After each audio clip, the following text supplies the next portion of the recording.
I'm Matt Gelka in Washington, where the president declared a public safety emergency and announced a plan to take over D.C.'s law enforcement.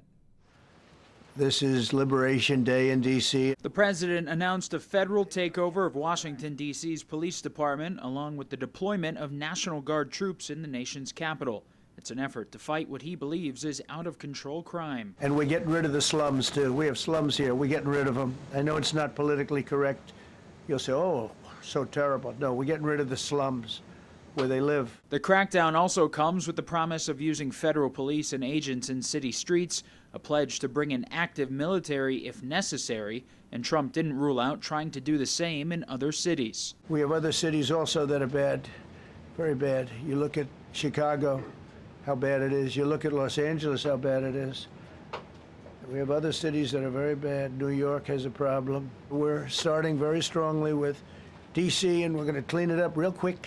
A recent alleged attack on a former DOJ staffer in D.C. who was left bloodied after trying to stop a carjacking seems to be playing into the federalization push. The city also had to implement curfews for minors after large groups of teenagers had been vandalizing different areas. The administration says they'll try to do away with no-cash bail nationwide while trying to enforce harsher punishments for young people starting in D.C. They know that we can't touch them. Why?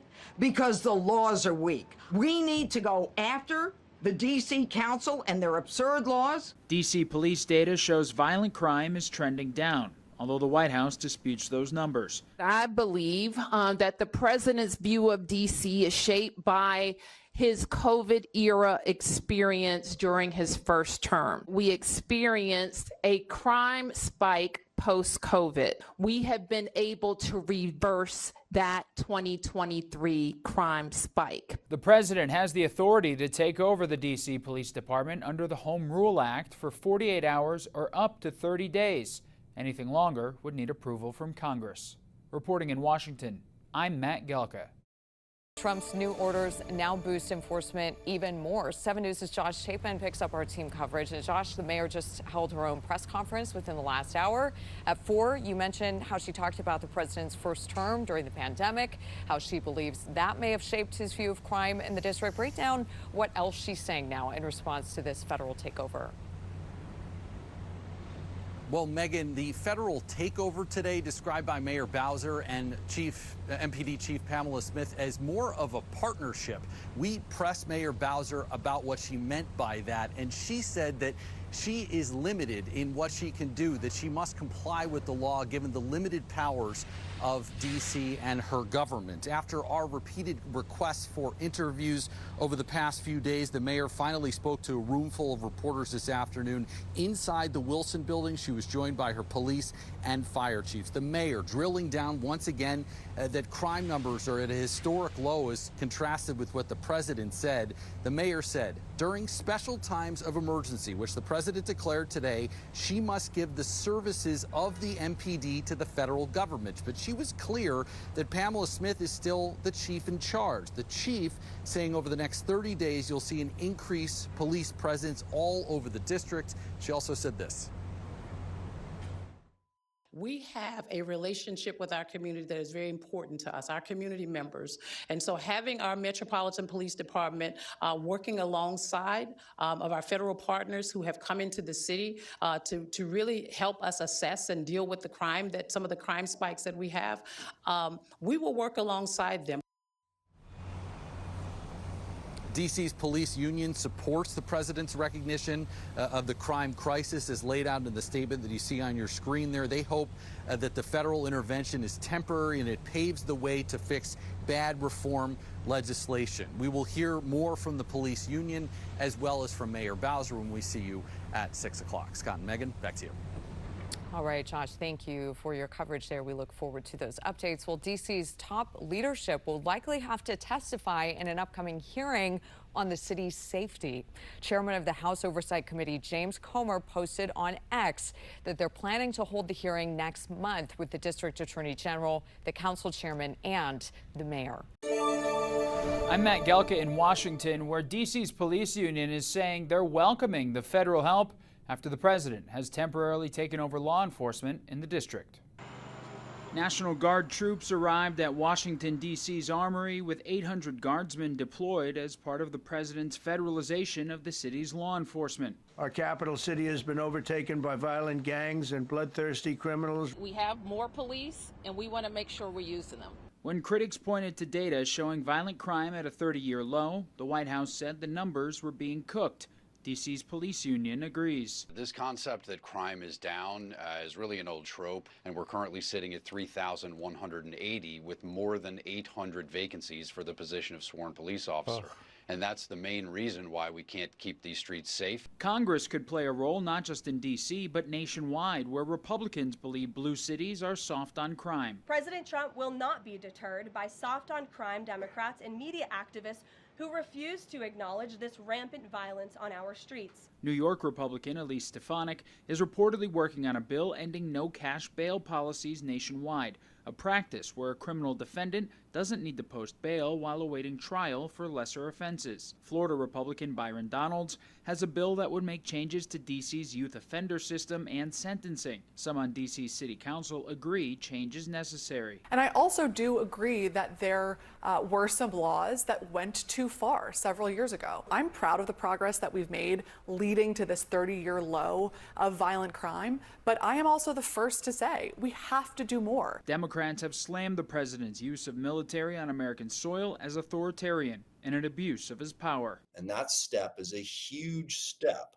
towards an autocratic government with a president who has his own domestic police force. So that's the biggest thing that alarms me about it. Republicans could also look to quickly fill the Superior Court bench in D.C. with vacancies that have made it harder to fight crime in the Capitol.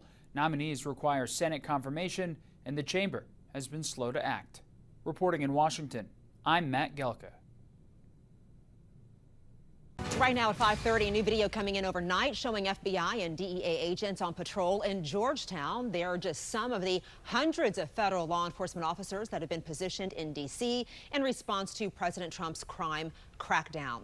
Thanks for being with us this Wednesday morning. I'm Adriana Hopkins. And I'm Melanie Hastings in for Adam Longo. A White House official says since the federal takeover of D.C. police on Monday, the 60 arrests have been made so far. Well, that includes arrests for murder, drugs, gun offenses, stalking, DUI, and others. And hundreds of members of the National Guard are also deploying to D.C. This is video of some troops near the Washington Monument last night. Their mission is to support local and federal officers as President Trump takes aim at what he calls out-of-control crime in D.C. Well, 7 News' John Gonzalez is live at the D.C. Armory, where about 100 National Guardsmen filled out the necessary paperwork ahead of their local mission.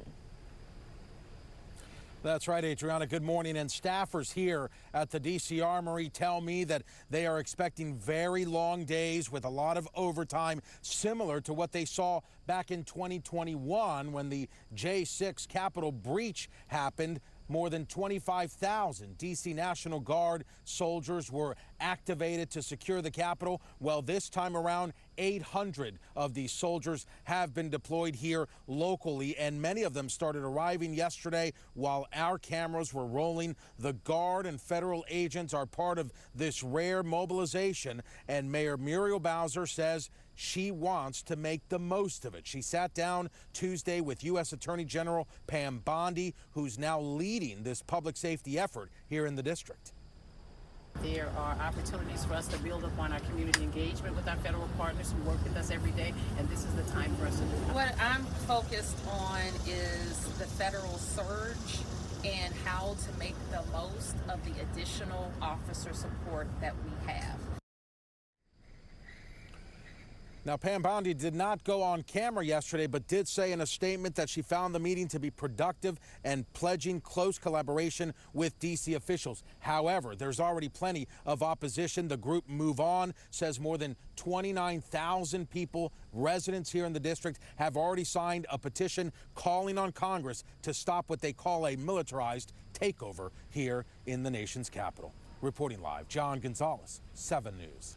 Now, we've been telling you crime is down in D.C., specifically violent crime, which is down 26% compared to the same time last year. But for many, crime is still top of mind. U.S. Attorney for D.C., Jeanine Pirro, is pushing back on the reports that crime is down. She references data showing 23 teenagers were shot and killed in D.C. last year, and 16 have been shot and killed this year. You tell these families crime has dropped. You tell the mother of the intern who was shot going out from McDonald's near the Washington Convention Center, oh, crime is down. You tell the kid who was just beat the hell and back with a severe concussion and a broken nose, crime is down. No, that falls on deaf ears, and my ears are deaf to that. Well, Pirro argues D.C. still has a high violent crime rate, even if it's declined from record highs. She blames so-called soft-on-crime policies like no cash bail, youth rehabilitation and probation programs, record sealing, and family court programs. Advocates for juvenile intervention argue there needs to be more of a focus on why kids commit crimes than on their punishment. Of course, stay with 7 News as we continue to follow the federal takeover of D.C. police and the deployment of the National Guard. We have more insight into how this operation works and what D.C. police officers are saying about it. You can find that on our homepage.